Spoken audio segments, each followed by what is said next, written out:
Es freut mich, dass ich Ihnen im Universitätsklinikum Tulln die Abteilung für Psychiatrie und psychotherapeutische Medizin vorstellen darf. Zuerst möchte ich mich selber vorstellen. Ich leite diese Abteilung. Mein Name ist Martin Eigner.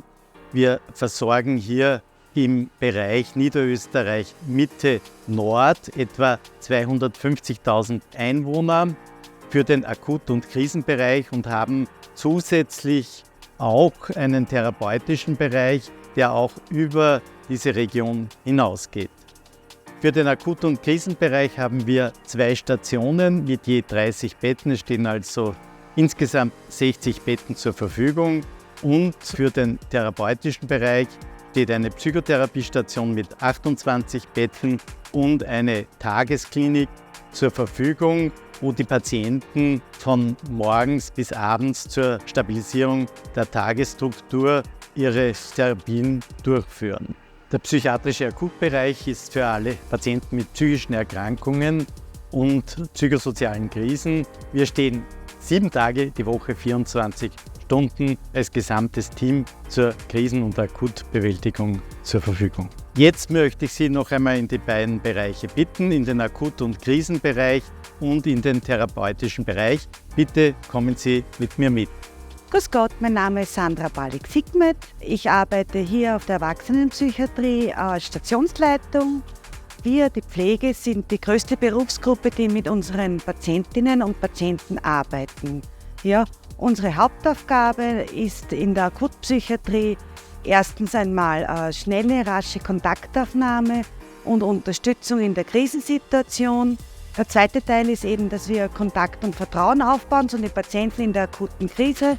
Wir unterstützen die in der Tagesstruktur und helfen den Patienten wieder aus der Station in Richtung Alltag nach Hause. Und was auch noch wichtig ist, ist, dass wir das Bindeglied im multiprofessionellen Team sind, ja, und die Patienten sich auf uns verlassen, dass wir uns gut vernetzen im Team. Die Zusammenarbeit im multiprofessionellen Team und die gegenseitige Anerkennung ist für uns wichtig. Grüß Gott, mein Name ist Cordelia Serles-Kienast und ich freue mich, jetzt ein paar Worte über den therapeutischen Bereich unserer Abteilung, die Psychotherapiestation und die Tagesklinik verlieren zu dürfen. Ich möchte mit der Psychotherapiestation beginnen. Das ist eine psychiatrisch-psychotherapeutisch orientierte Station für Patienten aus ganz Niederösterreich ab dem Alter von 18 Jahren. Die Aufnahme an unserer Station erfolgt ausschließlich freiwillig, direkt als Übernahme von einer akutpsychiatrischen Station oder nach einem geplanten Vorgespräch. Aufgenommen werden psychiatrisch kranke Menschen, die noch nicht stabil genug sind für ein rein ambulantes oder tagesklinisches psychotherapeutisches Setting, die nicht in der Lage sind, einen geregelten Tagesrhythmus einzuhalten oder bei denen etwas mehr Abstand vom heimischen Umfeld notwendig ist, um einen positiven psychotherapeutischen Prozess zu ermöglichen. An der Psychotherapiestation nehmen die Patienten an einem Therapieprogramm teil, das aus unterschiedlichen therapeutischen Angeboten besteht.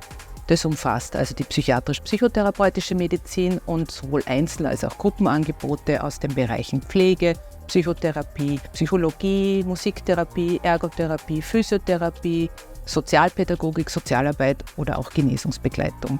Um den Bezug zum heimischen Umfeld jetzt nicht völlig zu verlieren, sind Wochenendausgänge von Samstag früh auf Sonntagnachmittag bei uns verpflichtend. In dieser Zeit ist die Psychotherapiestation geschlossen. Wir arbeiten nach dem Konzept der Bezugspflege und bieten verschiedene pflegetherapeutische Gruppen an, welche unseren Patienten fördern sollen für die Selbstfürsorge und die Selbstorganisation. An unserer Psychotherapiestation gibt es 4 verschiedene Aufenthaltsformen. Für einen Stabilisierungsaufenthalt, der zwischen 1,5 und 2,5 Wochen dauert, werden Patienten, sobald diese nicht mehr akut gefährdet sind, aber für eine Entlassung nach Hause noch nicht stabil genug, von entweder einer unserer beiden akutpsychiatrischen Stationen oder einer anderen akutpsychiatrischen Station aus Niederösterreich direkt übernommen. Ein 3-wöchiger Orientierungsaufenthalt dient als Vorbereitung für einen Therapieaufenthalt für Patienten, bei denen es noch diagnostische Unklarheiten gibt, wo die Medikation noch verändert werden muss, wo eine körperliche Problematik im Vordergrund steht oder wenn sie noch keine Veränderungsmotivation zeigen können oder noch nicht klare Therapieziele für sich benennen können. Wenn diese Voraussetzungen erfüllt sind, können die Patienten für einen Therapieaufenthalt wieder aufgenommen werden. Dazwischen ist eine Selbsterprobungsphase zu Hause notwendig. Manchmal sind mehrere Orientierungsaufenthalte auch hintereinander notwendig. um sozusagen diese Voraussetzung zu erfüllen. Die Patienten, deren Diagnose gesichert ist, die medikamentös zufrieden eingestellt sind, die handlungsmotiviert sind und die klare Therapieziele für sich definieren können, werden für einen 6-wöchigen Therapieaufenthalt aufgenommen. Erhaltungsaufenthalte, die bis zu 2-mal jährlich für 3 Wochen oder einmal jährlich für 6 Wochen dauern können, dienen vor allem unseren chronisch psychisch kranken Patienten, um einer mittelfristigen Verschlechterung entgegenzuwirken und damit häufige akutpsychiatrische Aufenthalte verhindern zu können. Nun darf ich an Oberarzt Dr. Michenthaler übergeben, den gruppenleitenden Facharzt der Tagesklinik, der Ihnen diese vorstellen wird. Auch von meiner Seite einen wunderschönen guten Tag im sonnigen Tulln an der Donau. Wir befinden uns nun im Bereich der Tagesklinik. Mein Name ist Oberarzt Dr. Paul Michenthaler und ich freue mich, Ihnen auch diesen Bereich kurz vorstellen zu dürfen. Ergänzend zu den stationären Bereichen oben im 3. Stock bieten wir in der heutigen Tagesklinik ebenso ein breit gefächertes therapeutisches Programm aus verschiedensten Berufsgruppen an und können damit unsere Patienten auch weiterhin nach und vor einem stationären Aufenthalt durch ihr Leben begleiten und weitere therapeutische Maßnahmen breit gefächert anbieten. Wir sind in der glücklichen Lage, ein Team aus verschiedensten Berufsgruppen an Ort und Stelle zu haben, die in gemeinsamer Zusammenarbeit die Patientenbetreuung übernehmen. So freuen wir uns über eine sehr eng verschränkte Zusammenarbeit, nicht nur mit den anderen Bereichen der Medizin im Haus, sondern insbesondere auch der Psychotherapie, der Ergotherapie, der Musiktherapie sowie unserer Genesungsbegleitung und auch anderer therapeutischer Bereiche wie der Physiotherapie. Wir versuchen, keinen Aspekt außer Acht zu lassen und ein ganzheitliches Programm anzubieten. Bei uns ist es möglich, mehrwöchige Aufenthalte zu haben. Diese finden täglich von 8 bis 15.45 Uhr statt und sind regelhaft auch von einem therapeutischen Ausgang unterbrochen. Wir führen das in dieser Form durch, um auch sicherstellen zu können und die Patienten dabei zu unterstützen, bei uns gelerntes und erworbene Kompetenzen auch in den Alltag wieder mitzunehmen und so die neu gewonnene Stabilität in ihrem Leben auch gut nutzen zu können. Weiter sind wir neben der Therapie natürlich auch in der Ausbildung sehr tätig und freuen uns über jede Einzelne, die einen Einblick gewinnen möchte und die wir möglicherweise auch ein Stück weit für das Fach Psychiatrie begeistern können. Ich habe Ihnen den therapeutischen Bereich gezeigt und den Akut- und Krisenbereich. Ich darf Ihnen noch kurz einen 3. Bereich vorstellen, der nennt sich Konsiliar-Liaison-Bereich. Wir versorgen 2 weitere Krankenhäuser und unser Krankenhaus auf den somatischen Stationen, wo eine psychiatrische Komorbidität bei körperlichen Krankheiten besteht. Ich bin Clara Pfeiffer, eine Ergotherapeutin auf der Klinik. Die Ergotherapie hilft Menschen, ihr Leben eigenständiger zu gestalten. Wir unterstützen bei der Bewältigung der Aktivitäten des täglichen Lebens. Das Ziel ist die Entwicklung und Verbesserung verschiedener Fähigkeiten, die man für ein möglichst selbstständig geführtes Leben braucht. Mein Name ist Diana Pöhr, ich arbeite als Ergotherapeutin im Universitätsklinikum Tulln. Wir bieten Spiele- und Interaktionsgruppen an, die in unterschiedlicher Gruppengröße im Einzel- oder eben im Gruppensetting stattfinden. Backgruppen, Kochgruppen oder auch handwerkliches Gestalten.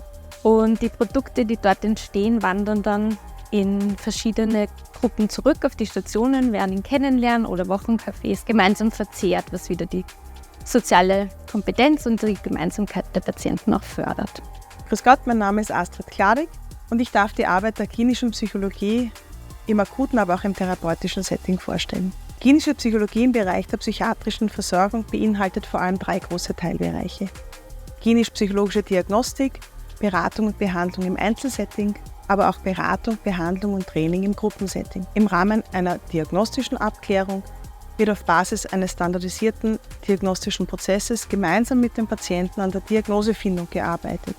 Dieser Prozess setzt sich zusammen aus einer genauen Anamnese und Exploration, Einholung und Einbeziehung aller bereits vorhandenen Befunde und Informationen sowie Anwendung, Auswertung und Interpretation standardisierter psychologischer Testverfahren und Fragebögen. Häufige weitere Themen dieser einzeltherapeutischen Beratung oder auch Behandlung sind Erarbeitung von Selbstfürsorge, Orientierung im Hier und Jetzt, Themenfindung für eine weiterführende Psychotherapie oder einen Therapieaufenthalt, Rückfallprophylaxe, aber auch Psychoedukation und Hilfe bei der Therapeutensuche im niedergelassenen Bereich. Ein wichtiges 3. Tätigkeitsfeld der klinischen Psychologie im psychiatrischen Akut- und Therapiebereich sind verschiedene Gruppenangebote, angefangen bei Entspannungstraining nach Jacobson, kognitiven Training, Psychoedukationstraining, aber auch Genusstraining bis hin zu sozialen Kompetenztraining und Ressourcengruppen.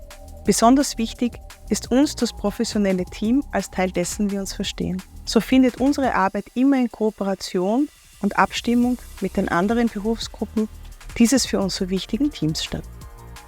Ja, hallo, ich bin die Katrin Höckner und gemeinsam mit meinem Kollegen Christoph Dahlinger-Maurer gehöre ich zu dem musiktherapeutischen Team.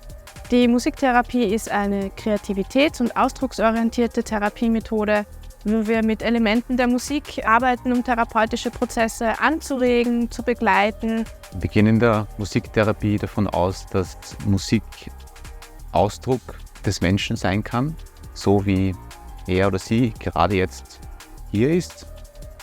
Und das kann ein Gefühl sein, eine Stimmung, ein Bedürfnis oder ein Wunsch. Und das kann manchmal ein ganzes Musikstück sein, das man sich vielleicht auch anhört oder gemeinsam in der Gruppe spielt. Kann aber auch ein einziger Ton sein. Für die Musiktherapie sind gar keine besonderen musikalischen Vorkenntnisse notwendig. Das Instrumentarium, das wir verwenden, ist so ausgesucht, dass es leicht spielbar ist und auf die Bedürfnisse und Möglichkeiten der Patienten und Patientinnen abgestimmt ist. Neben dem aktiven Musizieren ist aber natürlich auch das Musikhören zum Beispiel Teil der Therapie. Das heißt, wesentlich ist bei der Musik in der Therapie die Aktivität und die emotionale Beteiligung. Das heißt, wie jemand da ist, wie er mitspielen kann oder ob er mal eine Pause braucht und weniger um das Resultat, wie die Musik dann im Endeffekt klingt. Was uns auch sehr wichtig ist, ist, dass man über diesen musikalischen Ausdruck in Beziehung treten kann mit anderen, dass man gehört wird und dass man auch in Resonanz gehen kann. Und wir haben verschiedene Gruppentherapien. Wir machen Musiktherapiegruppe, das ist, wenn mehrere gemeinsam hier sind und in der Gruppe. Es gibt aber auch Einzeltherapie, es gibt Singgruppen, es gibt auch eine Entspannungsgruppe und eine Musikhörgruppe. Ziele der Musiktherapie können unter anderem sein, die Aktivierung, aber auch die Entspannung, die Selbstwahrnehmung zu fördern, die eigene Ausdrucksfähigkeit zu stärken oder auch einfach nur einen Spielraum herzustellen, in dem die Erprobung neuer Verhaltensweisen ermöglicht wird. Ja, und so kann es jetzt klingen, wenn wir gemeinsam spielen in der Therapie.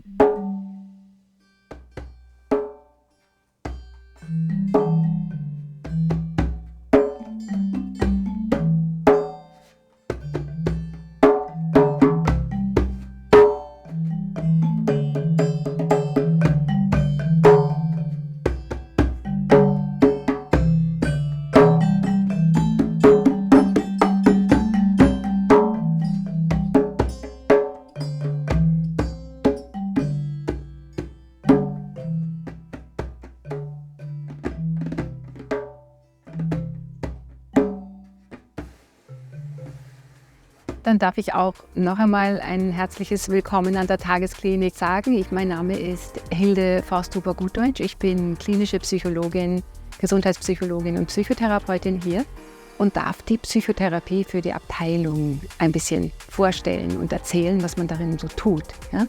Es gibt einerseits Einzeltherapien, wo die einzelnen Patienten einem Therapeuten gegenüber sitzen und andererseits auch Gruppentherapien, Gruppenpsychotherapien, wo in der Gruppe über spezielle psychotherapeutisch wichtige Themen gesprochen wird oder auch unterstützt wird. Da darf ich ganz kurz ein bisschen auf das eine und auf das andere eingehen. In der Einzeltherapie sitzt man sich so gegenüber, wie wir vielleicht einander.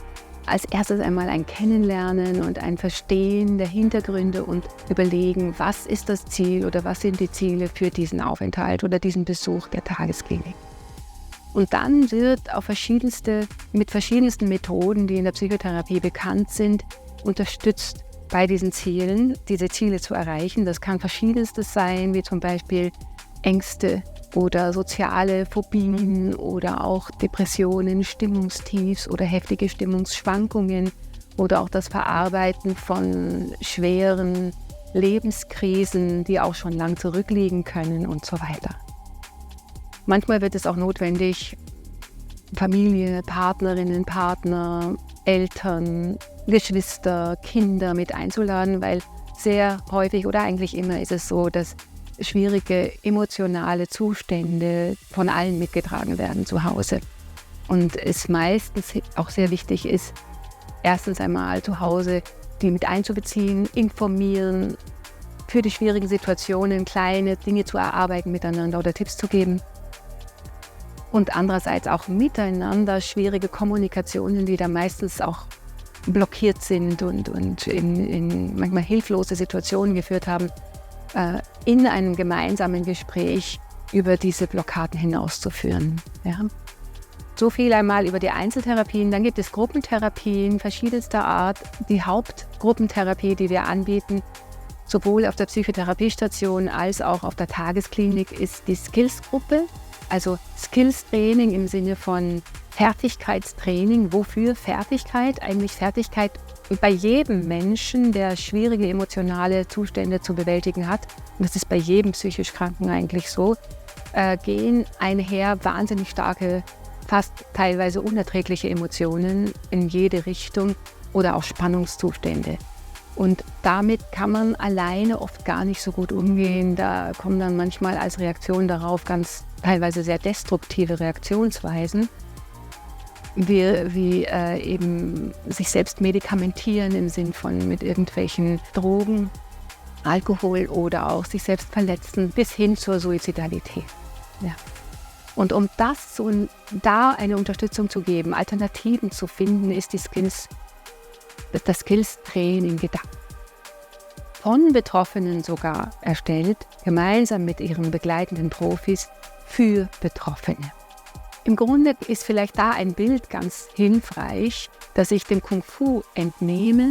Es ist die Kunst, den Drachen zu reiten, so sagen die Kung Fu-Janer. Also das ist ein Entnahme aus dem Kung Fu. Der Drachen ist sozusagen diese wahnsinnigen Emotionen und damit umgehen lernen, nicht sich von ihm zerfetzen zu lassen, sondern ihn wirklich zu reiten mit dem eigenen Bewusstsein. In der Quartärprophylaxe kommen wir Apotheker besonders zum Zug. Wir versuchen anhand ausgewählter Medikationen Arzneimittelinteraktionen zu erkennen und Nebenwirkungen zu verhindern. Ich hoffe, Sie haben einen guten Eindruck von unserer Abteilung bringen können. Wir sind auf der einen Seite eine Versorgungseinrichtung, auf der anderen Seite ein Universitätsklinikum, wo wir in vielen Bereichen auch ausbilden, von den Studenten in unserem Studentenzentrum und in unserem klinischen Bereich und natürlich auch in den verschiedenen Berufen, wo wir eine breite Palette an Praktikanten haben. Und ich würde mich sehr freuen, wenn ich Sie auch bei uns als Praktikant oder auch als Auszubildender begrüßen darf.